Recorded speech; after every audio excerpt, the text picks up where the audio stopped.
The name Jekyll and Hyde has become a universal shorthand for a human soul cleanly halved into equal parts. We often imagine a perfect 50-50 balance, where the light and dark sides of a personality are granted equal weight.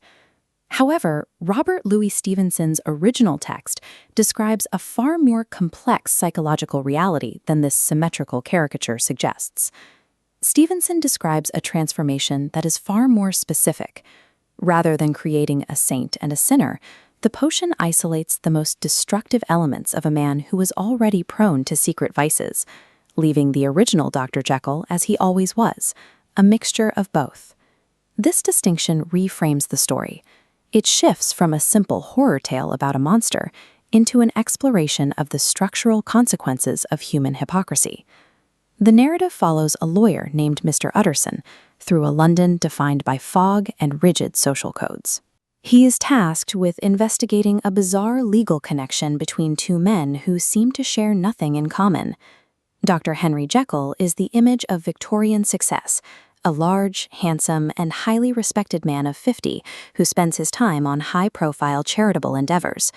Mr. Hyde, by contrast, is a pale, dwarfish creature whose very presence triggers a visceral sense of nausea in those who see him.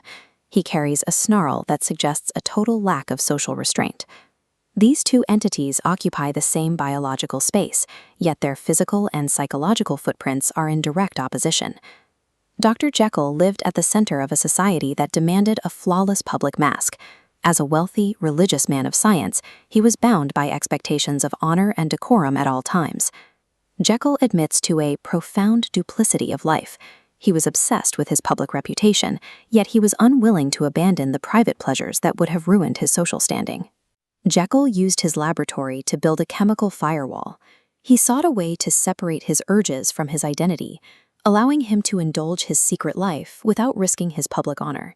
The drug acts as a release valve for the spirit. It dethrones the higher moral faculties, stripping away the social conditioning that keeps a man's animalistic impulses in check. By drinking the potion, Jekyll becomes the deliberate architect of his own moral loophole, choosing to divide himself rather than confront his contradictions. When Edward Hyde emerges, he is noticeably stunted and younger. This stature reflects Jekyll's inner life. By spending 50 years suppressing his evil impulses, that side of his soul was shrunken by lack of use, never allowed to grow.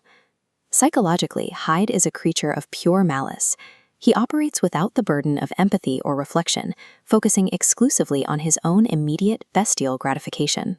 Onlookers feel a supernatural disgust because Hyde represents more than just a lack of goodness. He is an entity stripped of the fundamental traits that make a being human. He is the embodiment of undiluted selfishness, functioning without any of the balancing instincts that prevent a normal person from sliding into total depravity. The relationship between these two identities is dangerously lopsided. They do not function as equal partners in a shared consciousness. Jekyll views Hyde with the horrified guilt of a father watching a wicked son.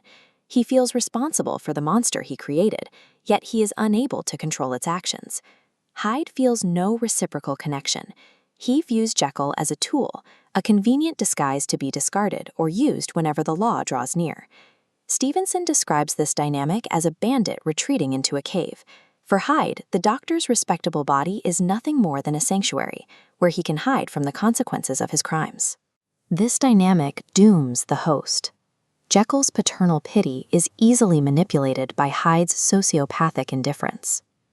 The story serves as a warning about the nature of character. Personality traits are not static. They grow stronger or weaker based on which side of the self a person actively chooses to feed. As Jekyll chooses his secret life, the internal power dynamic shifts. Time spent as Hyde nourishes his darker soul, growing dominant as Jekyll fades. Eventually, the transformations become involuntary. He wakes up as Hyde without the potion. The bandit has taken permanent possession. The firewall Jekyll spent years building has failed. The master has become the helpless prisoner of his own creation. In the end, the carefully curated life of Dr. Henry Jekyll is erased. His grand house, his sterling reputation, and his closest friends are lost to the entity he tried to hide. Utterson breaks down the door to find only a terrified Mr.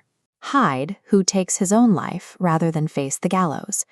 Stevenson's narrative illustrates the hazards of repression. It suggests that darkness cannot be safely compartmentalized or managed through a chemical loophole. The tragedy reveals that when we treat our darker impulses as a separate monster to be hidden, we don't destroy them.